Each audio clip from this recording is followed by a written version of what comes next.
ನಮಸ್ಕಾರ, ನಮ್ಮ ಚಾನಲ್ಗೆ ಸ್ವಾಗತ. ಈಗಾಗಲೇ ಎರಡನೇ ಸುತ್ತಿನ ಕೌನ್ಸ್ಲಿಂಗ್ನ ಒಂದು ಸೆಲೆಕ್ಷನ್ ಲಿಸ್ಟನ್ನು ಅನೌನ್ಸ್ಮೆಂಟ್ ಮಾಡಲಾಗಿದೆ. 2 ಡೇಸ್ ಬ್ಯಾಕಲ್ಲಿ ಅನೌನ್ಸ್ಮೆಂಟ್ ಮಾಡಿರುವಂಥದ್ದು.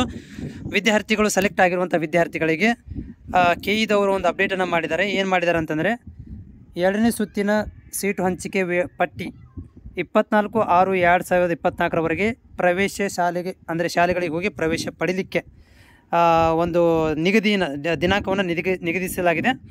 ಸೊ ಇಲ್ಲಿ ಒಂದು ನಿಗದಿಸಿರುವ ದಿನಾಂಕದಂದು ವಿದ್ಯಾರ್ಥಿಗಳು ಈ ಎಲ್ಲ ಒಂದು ಮೊರಾರ್ಜಿ ದೇಸಾಯಿ ಇರ್ಬೋದು, ಕಿತ್ತೂರು ರಾಣಿ ಚೆನ್ನಮ್ಮ, ಏಕಲವ್ಯ ಮಾದರಿ, ಅಟಲ್ ಬಿಹಾರಿ ವಾಜಪೇಯಿ, ಇಂದಿರಾ ಗಾಂಧಿ, ಅಂಬೇಡ್ಕರ್ ಹಾಗೂ ವೆಂಕಟೇಶ್ ಅಯ್ಯಂಗಾರ್, ಸಂಗೊಳ್ಳಿ ರಾಯಣ್ಣ ವಿವಿಧ ಒಂದು ಶಾಲೆಗಳಿಗೆ 6ನೇ ತರಗತಿ ಪ್ರವೇಶಕ್ಕೆ ವಿದ್ಯಾರ್ಥಿಗಳ ಮೆರಿಟ್ ಮತ್ತು ದಾಖಲಾತಿ ಇಚ್ಛೆ ಆಯ್ಕೆ ಆಧಾರದ ಮೇಲೆ ಎರಡನೇ ಸುತ್ತಿನ ಸೀಟು ಹಂಚಿಕೆ ಫಲಿತಾಂಶವನ್ನು 15/6/2021 ಇದು ಪ್ರಾಧಿಕಾರ ವೆಬ್ಸೈಟಲ್ಲಿ ಪ್ರಕಟಿಸಲಾಗಿದೆ. ಅಂದರೆ 15 ತಾರೀಕಿಗೆ ನಾವು ಅಪ್ಡೇಟನ್ನು ಮಾಡಿದ್ದೀವಿ.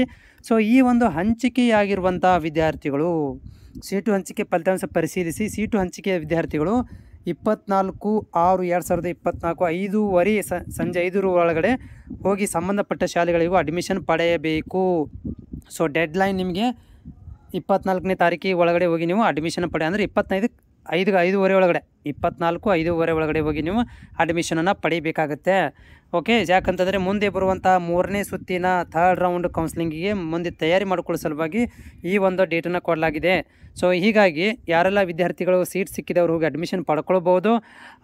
ಮತ್ತು ಸೀಟ್ ಸಿಗದೇ ಇರುವಂಥ ವಿದ್ಯಾರ್ಥಿಗಳು ಕಾಯಬೇಕಾಗತ್ತೆ 3ನೇ ಸುತ್ತಿನ ಕೌನ್ಸ್ಲಿಂಗಿಗೆ. ಇದು ಮುಗಿದ ಮೇಲೆ 3ನೇ ಸುತ್ತಿನ ಕೌನ್ಸ್ಲಿಂಗನ್ನು ಮಾಡ್ತಾರೆ ಕೆಇ ಮುಖಾಂತರ.